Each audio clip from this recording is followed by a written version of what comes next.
माँ की 4 miss call होने के बाद जब प्रतीक ने फोन उठाया, माँ चिल्लाते हुए बोली, इतनी देर तक कौन सोता है, अकेले बाहर रहते हो तो ऐसे रहोगे।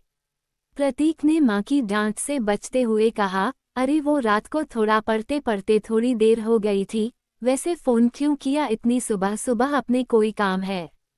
हाँ वो छुट्टी हो गई है ना तेरी कोचिंग की तो गांव चले जाओ, बड़े पापा बुला रहे हैं।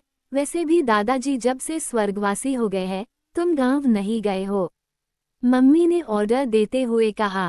प्रतीक ना करते रह गया, लेकिन माँ के आगे किसकी चलती। जल्दी जल्दी तैयार होकर अपनी स्कूटी लेकर गांव निकल गया। जाते जाते अपने भाई कम दोस्त को फोन करके बता दिया मैं आ रहा हूँ। 3 घंटे के बाद गांव के अंदर जाने वाली सड़क के पास जाकर प्रतीक ने जैसे ही गाड़ी मोड़ी, एक लड़की तेज रफ्तार में स्कूटी लाकर एकदम से कट मार के निकली। ठंड होने की वजह से प्रतीक से स्कूटी नहीं संभाल पाए और वही ब्रेक लगाकर चिल्लाया, अरे देखकर नहीं चला सकती हो? लड़की ने बिना रुके पलटकर देखकर नाक सिकोड़कर मुस्कुराहट हुई बोली, सॉरी। उसकी मुस्कुराहट देखते ही प्रतीक उसे देखता ही रह गया। पास में ही प्रतीक के परिवार की आम की बगिया थी। जनवरी की कड़कती ठंड स्कूटी पर प्रतीक की कुल्फी जम चुकी थी। प्रतीक की आवाज सुनकर 1-2 लोग आ गए। उनमें से एक बोला, अरे छोटे प्रधान जी, आप इतने दिनों बाद कैसे? अरे हाँ, प्रतीक के पापा गांव के पूर्व प्रधान थे, इसलिए उसे सब यहाँ छोटे प्रधान जी बुलाते हैं। पास में जलती आग से प्रतीक ने और बाकी सबने हाथ गर्म किए और गांव की तरफ अंदर चल दिए।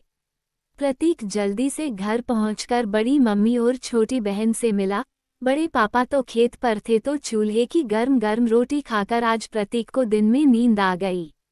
लेकिन प्रतीक की आंखों में तो बस उसी लड़की का चेहरा था। जल्दी नींद खुल गई। बड़े पापा घर आ गए थे तो उनसे बातें करके प्रतीक अपने भाई कम दोस्त प्रशांत के घर गया। उसको वो एक्सीडेंट वाली सारी बात बताकर पूछा, बताना कौन है वो? प्रशांत मुस्कराते हुए बोला, निशी नाम है और कोई फायदा नहीं, बगल वाले गांव के लड़के तक पागल है उस पर, लेकिन वो किसी को भाव नहीं देती है। चल चल तू, मैं हूं ना, मुझे भाव मिल जाएगा, तू मुझे एक बार मिलवा दे बस। प्रतीक सीना तानते हुए बोला। प्रशांत हंसते हुए बोला, तू कहाँ गांव की लड़की के चक्कर में पड़ रहा है? प्रतीक उसके ऊपर चढ़ते हुए बोला, जितना बोला उतना कर। प्रशांत ने प्रतीक ने उसको एक तरफ पटकते हुए कहा, घर दिखा दूंगा, बाकी तेरा काम है, चल अब घूमने चलते हैं। छोटे प्रधान जी सालों बाद आए हैं। दोनों गांव की गलियों से चक्कर लगाते हुए जाने। एक तरफ से आवाज आई, छोटे प्रधान जी राम राम। प्रतीक उनको राम राम बोलते आगे चलता रहा। प्रशांत एक कुएं के पास रुककर एक घर की तरफ इशारा करके बताया, देख वो तेरी निशी का घर, चल अब खेतों पर चलते हैं। दोनों अपने खेतों की तरफ चल दिए। तभी सरसों के लहराते खेत में लड़की दिखी। प्रतीक चिल्लाते हुए बोला, ओए यही थी। प्रशांत उसके मुंह को बंद कर अपने खेतों की तरफ पकड़ कर ले गया। गधे ऐसे को चिल्लाता है, कोई देख लेता अभी पिटवा देता तू। प्रतीक पलटकर निशी को देखता रहा। गुलाबी सूट में हरे खेतों में अपनी सहेली की साथ हंसते हुए निशी दौड़ रही थी और प्रतीक बस पलटकर उसे देख रहा था। छुक छुक छुक, चलो ये चली रेलगाड़ी। ट्रेन कानपुर सेंट्रल से निकल चुकी है, धीरे धीरे कानपुर पार करती है।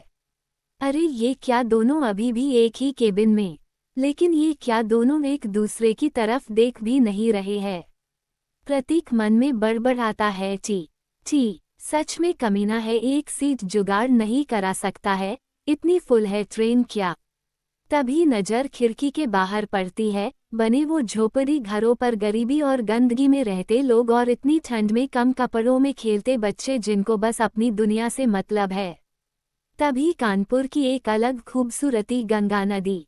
ट्रेन अपनी रफ्तार से चल रही थी और प्रतीक दरवाजे पर खड़े हो पीछे भागती खूबसूरती को कैद करता है।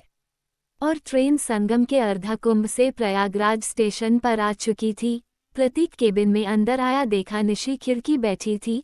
तभी अचानक लगे ब्रेक से उसकी नज़र सीट के नीचे से निकले उस झुमके पर पड़ी जो अभी भी नीचे था। शायद लड़ाई के चक्कर में उसे दोनों लोग उठाना भूल गए।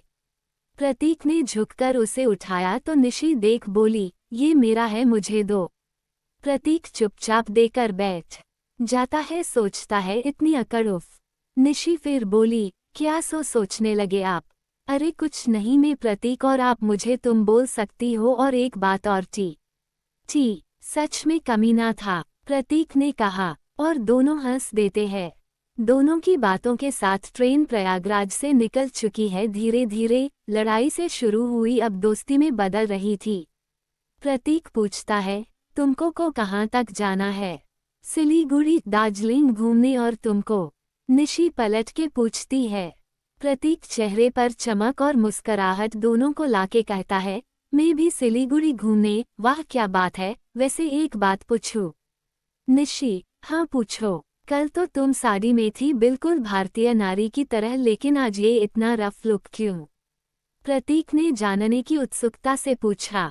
निशी बोली, अरे यार वो कल घर में पार्टी थी तो, और मेरी माँ को पसंद नहीं कि मैं ऐसे फटे छोटे कपड़े पहनूं, इसीलिए। और वैसे तुम भी कल, जहाँ तक मुझे थोड़ा बहुत याद है, फॉर्मल लुक दाढ़ी के साथ थे, लेकिन आज तो अलग ही है, मैं पहचान नहीं पाई।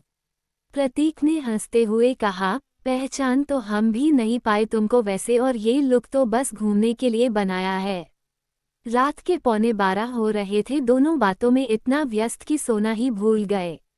अरे यार, प्यास और भूख लगी है, कुछ है तुम्हारे पास? निशी ने पूछती है। प्रतीक जवाब देता है, नहीं अभी तो नहीं, लेकिन ट्रेन की स्पीड कम हो रही है, कोई स्टेशन आ रहा है, ले लेना कुछ भी।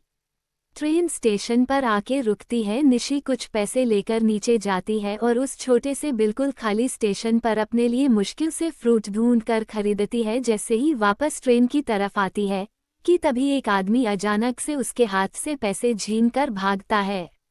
निशी चिल्लाती है, चोर चोर, लेकिन किसी को आसपास ना पाकर खुद उसके पीछे भागती है। वो चोर सीढ़ियों के ऊपर से ऊपर तरफ जाता है। इधर प्रतीक आवाज सुनकर बाहर आता है, लेकिन उसे निशी नहीं दिखती तो उसे वो इधर उधर देखने लगता है। यहाँ ओवर ब्रिज के ऊपर निशी चुपचाप खड़ी है। तभी प्रतीक की नज़र ब्रिज पर भागती निशी पर पड़ती है। वो उसकी तरफ भागने लगता है, लेकिन कुछ ही देर में ट्रेन का हॉर्न बजता है और ट्रेन चल देती है। दोनों हॉर्न सुन के चोर को छोड़ ट्रेन की तरफ भागते हैं, लेकिन ज़्यादा दूर निकल आने के कारण ट्रेन रफ्तार पकड़ लेती है और ट्रेन स्टेशन से निकल जाती है। दोनों भागते भागते थक जाते हैं, लेकिन ट्रेन जा चुकी है। अब दोनों एक अनजान स्टेशन पर एक दूसरे को देख रहे हैं बस।